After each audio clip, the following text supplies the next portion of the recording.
Bonjour, bienvenue dans cette nouvelle édition du JT. Presque 3 millions de spectateurs, 1500 heures de concerts, 20 ans d'existence. Ça valait bien un livre et c'est chose faite avec ce livre, Vieille Charrue, signé Yves Collin, notre invité. Avant de revenir sur le premier festival de France, un point sur l'actualité de ce jeudi 17 novembre 2011 dans le Finistère. Grosse frayeur dans la nuit de mercredi à jeudi à la clinique Pasteur à Brest. Un jeune homme de 25 ans s'est présenté armé d'un sabre japonais. Le sang-froid du personnel a permis d'éviter le pire. L'individu n'a pas été très loin. En effet, les infirmiers de garde ont enfermé le jeune homme dans le sas d'entrée. Les policiers ont pu ensuite calmer l'individu. Il a été interné en psychiatrie. Cet épisode pose la question de la sécurité à l'entrée des établissements de santé. La clinique Pasteur prévoit d'ailleurs de renforcer ces mesures de sécurité, comme l'a indiqué le directeur à Christophe Boucher. J'étais auparavant dans un établissement de santé sur Paris, donc c'est des situations qu'on a assez fréquemment. Et on est en train d'installer un système de vidéosurveillance. C'est vrai qu'on peut s'imaginer plein de choses dans ce genre d'incident. Et on va certainement travailler un petit peu plus là, sur ce genre de situation, parce que je pense malheureusement que c'est des choses qui devraient arriver plus souvent maintenant. C'est sécuriser le site, je vous parlais tout à l'heure de la vidéosurveillance, c'est bien préparer à l'avance la gestion de ce genre de situation, on a aussi un système de gardiennage, de renforcer ce système de gardiennage, donc il y a différentes pistes. Les Miss sont arrivées ce jeudi soir à Brest. Les 33 prétendantes au titre de Miss France 2012 resteront 15 jours dans la région brestoise, le temps de préparer la soirée de l'élection de Miss France 2012 qui a lieu le 3 décembre prochain à Pinfeld. Et les Miss y sont peut-être clientes. Les bars à sourire, c'est la nouvelle tendance du moment. Des boutiques où l'on peut se faire blanchir les dents en quelques minutes. La méthode semble efficace, mais elle fait grincer des dents les dentistes. Explication Xavier Patrijon. Qui n'a jamais rêvé d'avoir un sourire plus blanc que blanc? Depuis peu, c'est possible à Brest, dans ce bar à sourire. Alors, le concept du blanchiment dentaire ou un bar à sourire, vous rentrez donc au début, on vous prend une nuance, la teinte de vos dents, et en 3 fois 10 minutes, puisqu'on refait l'opération 3 fois, en 3 fois 10 minutes, vous avez donc un blanchiment dentaire qui est fait à base de gel et sans peroxyde.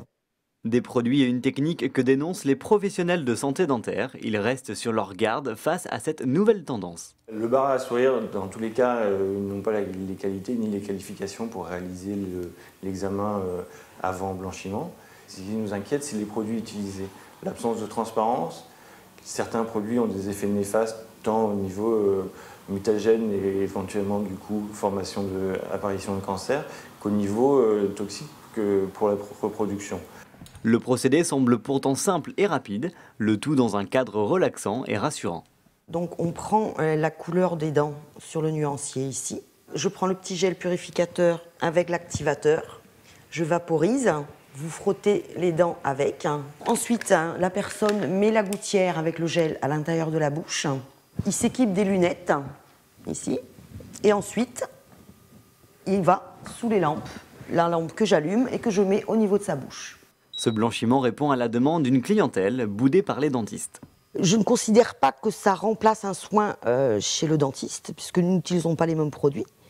C'est moins onéreux, donc je ne fais aucunement concurrence aux dentistes. Un sourire qui a un prix, plusieurs centaines d'euros chez le dentiste contre 79 € dans les bars à sourire. Les intéressés devront tout de même prendre des précautions en fonction de leur état de santé. Ils pourront ensuite se targuer d'avoir un sourire digne d'Hollywood.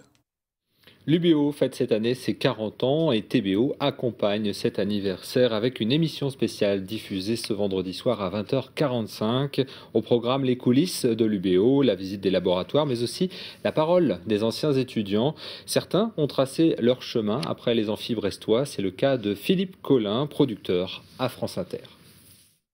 Un prof à l'université qui s'appelle Fabrice Boutillon professeur en histoire contemporaine, et qui nous a enseigné quelque chose qui est fondamental. L'objectivité n'existe pas. Il n'y a que de la subjectivité. Aujourd'hui, c'est très difficile dans les médias d'assumer une subjectivité, parce qu'on est taxé tout de suite de parti pris. Et alors? Voilà. Et alors? Vive le parti pris! Il faut que tous les partis soient pris. Moi, ça ne m'ennuie pas de m'affronter à d'autres points de vue que les miens. Après tout, c'est ce qui fait le sel du monde dans lequel on vit. À la fin de ma soutenance de maîtrise, je me souviens très bien, c'était un vendredi matin, il faisait très beau sur Brest. Je vous jure que c'est vrai. Ce moment-là, pour moi, c'est un immense soulagement. Parce que j'ai le sentiment que ma vie va commencer et que je vais pouvoir tracer ma route. Voilà. De la simple remorque de tracteur dans un champ de Landelot à la grosse machine de Quérampuil à Carhaix, le Festival des Vieilles Charrues a tracé un sillon de plus en plus profond dans le paysage culturel et musical breton. Pour retracer cette formidable croissance, un livre sobrement intitulé Les Vieilles Charrues, signé Yves Collin. Bonjour. Bonjour. Vous êtes journaliste, vous avez été même chargé de communication du festival. Alors, pourquoi ce livre ? Eh bien, probablement parce que les anniversaires, l'été dernier fêtait la 20e édition du festival. Les anniversaires sont des occasions de retracer une histoire, de regarder un peu derrière nous tout ce qui s'est passé. Donc ça s'est imposé finalement comme une évidence pour tout le monde, et pour les organisateurs, et pour l'éditeur Cobb Braze, qui finalement supporte le projet. Alors c'est un ouvrage collectif, hein. Oui, bien sûr. Alors moi j'y ai très peu écrit. C'était un parti pris. Oui, c'est une définition de la ligne éditoriale, la recherche iconographique, etc. Et puis l'animation. La recherche iconographique, 400 photos dans ce livre. 400 photos, et il y en avait beaucoup plus au départ, mais il fallait bien faire le tri et faire une croix sur certaines d'entre elles. Donc, alors on va peut-être d'ailleurs en découvrir quelques-unes de ces doubles pages. Déjà, il y a les débuts. Oui. Je le disais, une fête de copains, quoi. Oui, une fête de copains qui sollicitent leurs propres amis, pour faire un pied de nez au rassemblement des Vieux Gréments. Ces copains étaient d'ailleurs probablement à l'UBO quand ils étaient pions sur Carhaix. Ils se retrouvaient sur Brest, voyant la focalisation médiatique. Ils se sont dit, mais nous aussi, on peut prouver qu'il pourrait se passer des choses en Centre-Bretagne. Ça a démarré comme une kermesse avec des jeux tout à fait loufoques. On a vu là le tiré de charrue d'une part, mais il y avait aussi le lancer de botte, taille 42. Très précis. Et le feu botte, d'ailleurs, on a failli la retrouver, mais malheureusement, son destin a été scellé l'été dernier. Elle se trouve dans une déchetterie, malheureusement. Un sort un peu triste pour cette botte. Mais il y avait aussi le lancer de Cabic. Enfin bon, voilà, c'était un peu le surréalisme. C'est représentatif de l'esprit dans lequel a été organisée au départ cette manifestation, une bande de copains. Et puis, ça a très vite grandi et les musiciens de renommée internationale sont venus. On va peut-être voir cette page de Bertrand Cantat, d'ailleurs.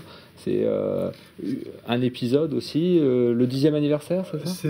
Oui, exactement, c'était en 2001, c'était un moment fort dans l'histoire du festival. Pour les programmateurs, c'était une espèce de rêve qui se réalisait. J'entends encore Jean-Jacques voir Noir Désir mettre tout le public des Charrues chaos technique. C'était une espèce de rêve absolu. Et puis, ça faisait longtemps que Jean-Philippe Quignon et lui... les programmateurs, donc. Oui, les programmateurs du festival essayaient de les programmer. Voilà. Et ça s'est fait en 2001 et ça a été un souvenir très fort, un concert très énergique. 10 ans après, Springsteen, là oui, aussi, alors là, on touche presque à la légende. Je vous dirais oui tout de suite, parce que je fais partie des quelques centaines de milliers, etc., de fans qui existent pour Springsteen, mais je crois que c'était aussi justement une légende qui était programmée, qui passait le panneau Carhaix.